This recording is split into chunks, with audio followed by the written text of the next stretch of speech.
Мухаммедкалы Дүйшекевич, негизи жергиликтүү калктын маселесин чече турган айыл өкмөтү, аким, губернаторлор турабы? Чек ара маселесин, башка нерселердин баарын чече турган. Силердин өкүлүңөр да ошол. Жок, ал жерде аким менен губернатор, аким, губернатор, өкмөттүн областагы өкүлү ал чек ара маселеси менен комиссия негизи жергиликтүү калктын маселелерин чече турган губернатор, акимдер да турабы? Чарбалык, экономикалык, социалдык маселелерди. Анан эми ал жерде губернатор болуп иштеп турганда бир топ ызычуулар болду. Акрам Камбараличти көптөн бери билебиз. Кадам жайда аким болуп жүргөндөн бери. Анан ошол убактарда эмне үчүн ошол жерде мындай ызычуулар болуп атып, анан кайра бул жака вице болуп келип калганына мен таң калып атам да. Анткени себеби ошол жерде түздөн түз аким, губернаторлордун жумуштары деп ойлойм да мен. Чек ара маселеси деле кандай маселе болбосун, областта болуп аткан нерселерчи. Ошол жанагы чыгып аткан чыр-чатактын себептерин, аны кантип жойсо болот, анан жана чек аранын линиялары кантип өтүш керек, кыргыз тарапта эмне жетишкендик бар, мүчүлүштүк бар, тажик тарапта кандай проблемалар бар, алар кандай мамиле кылып атат, ушунун баарын жеринде билген киши болбосо, Бишкекте өсүп чоңойгон же аяка жакын барбаган киши ал түшүнүш үчүн анда дагы бир 2 жыл ошол жерде жүрүш керек да. А бул киши болсо өскөн ошол жерде биринчиден, экинчиден элдин бир муктаждыктарын баарын билет. Анан комиссиянын курамында да иштеп калды.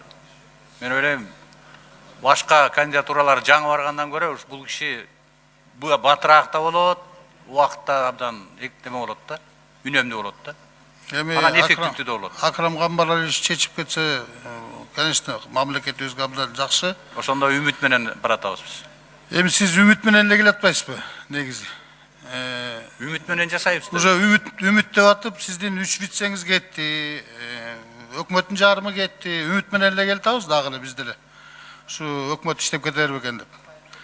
Ошон үчүн мен баягы деле айткам да, андан көрөкчө өкмөттү өзүңүз эле кетип калсаңыз жакшы болмок. Улам бирөөнү алмаштыра бербей деп. Же болбосо убагында жакшылап түзүп келсеңиз болмок өкмөттүчү. Анан улам буланы бирөөнө үмүт деп атып, үмүттүн баары түгөнүп да барат эми. Эми жакшы иштеп кетсин Акрам Камбаралич дагы. Ушу чек ара маселесин чечип кетсе, анан право порядоктун баарын өзүңүз мойнума алып атам деп атасыз. Эми ал жагынан дагы өзүңүз жакшылап карап коюңуз. Рахмат.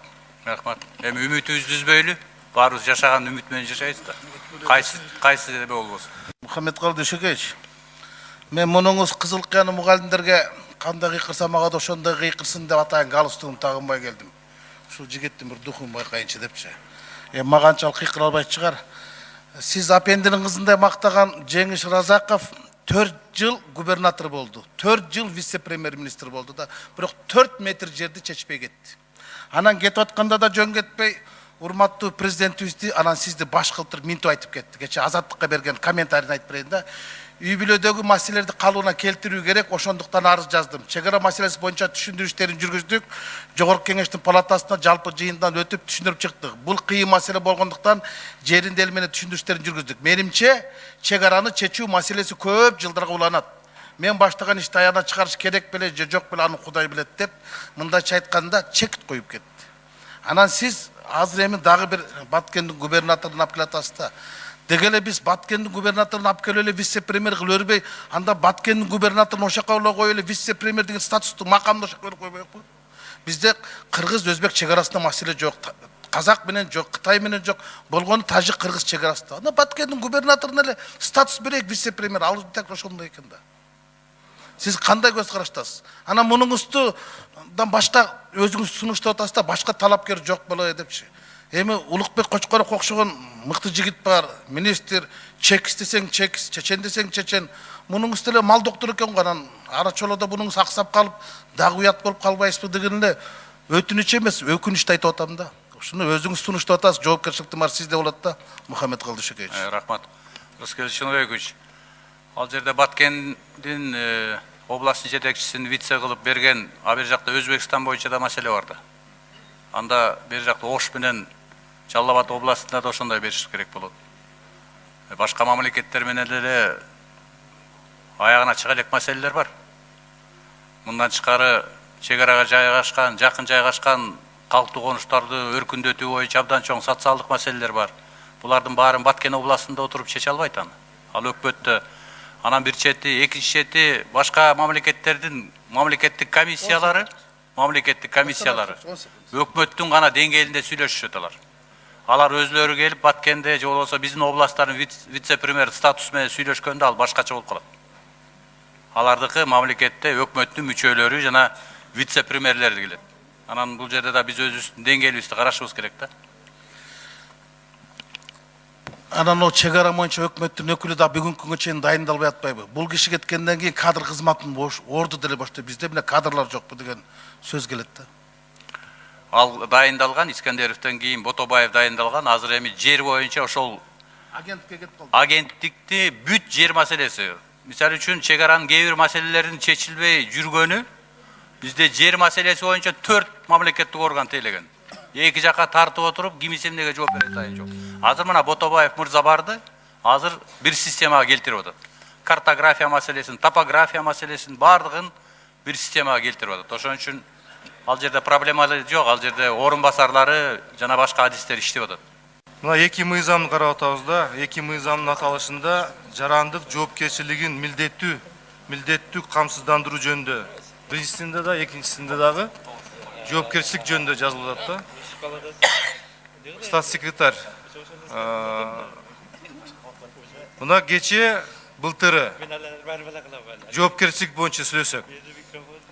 Былтыры Бишкек балыкчы жолунда, темир жолунда, трассовый темир жолдо 8 вагон рейстен чыгып кетти. 8 вагон рейстен чыгып кетти. Бирөө жоопкерчиликке тартылдыбы? Ошол боюнча. Эгерде мурда СССР Союз мезгилинде болгондо мындай ЧП бул айтып коет.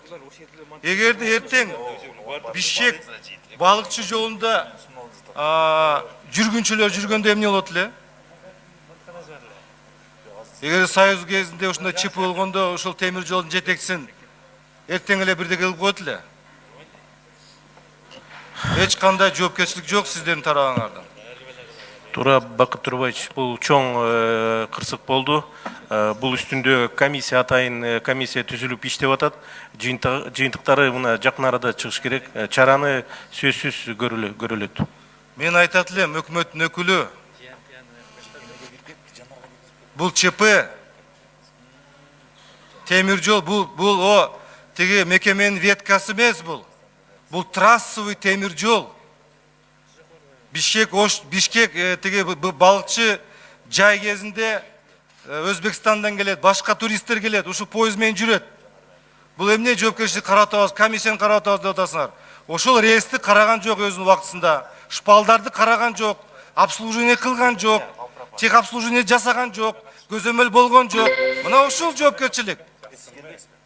Иштен алыш керек тиги темир жолдун жетекчисин. Болду ушу жоопкерчилик.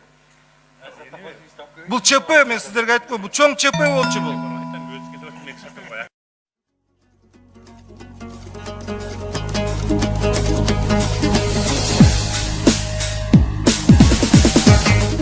Көтөр башты мекенчилдер кайдасын, көкүрөктө улуу намыс кайнасын, кан манастын осуятын жоготуп, урпактарың кулга айланып калбасын.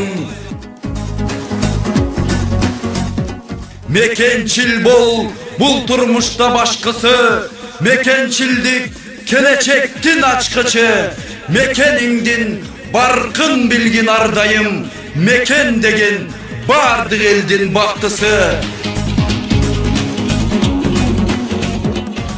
Мекеним бар зор мээримини илткен, жер караба башты төмөн ийипсен, бизге берген Кудай бийик тоолорду бүт дүйнөнү карасын деп бийиктен.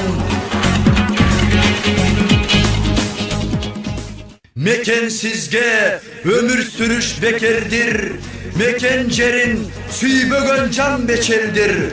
Mezgilderdin ırgağına baş iybey. Mekençil bol, mekençil bol, mekençil.